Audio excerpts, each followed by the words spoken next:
Good day client namin, may bago na naman pala ako sa inyong papakita o may bago akong i-discuss sa inyo. Especially pag bago pa lang na ginagawa yung bahay nyo at saka magre-renovate pa lang kayo. Na napaka-importante nito client. Kung napapansin nyo, yung nasa video, ayan, nasa taas na yan. Ayan, kung napapansin nyo, meron nakabaon na PVC or tubo. Yan, drain line ang tawag dyan.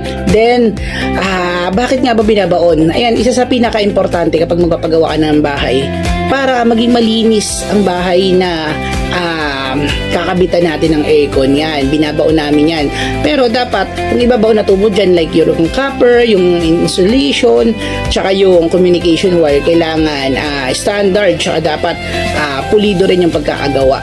So, isa pa sa napaka-importante kapag magpaparedy kayo ng ganyan, syempre hindi na kayo mahihirapan at saka tawag dito, hindi na masyadong magbubutas o magsisira. Kasi once na nakabit na, once na naayos na yung bahay nyo mga client natin, tapos siya pa lang kayo bibili ng aircon, mag-i-expose or magkakaroon pa ng tendency na maglalagay kayo ng tambol. So magiging additional na naman sa working ng ng mga tao ninyo. Kaya unang-una masisira yung design, tapos pangalawa ayun nga, additional yung pinaka-expenses na yun.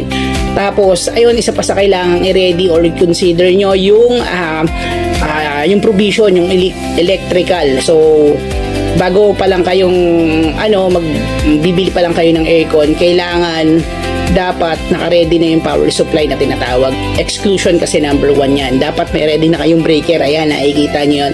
Breaker or yung abang na tinatawag. Parang pag bibili kayo ng TV.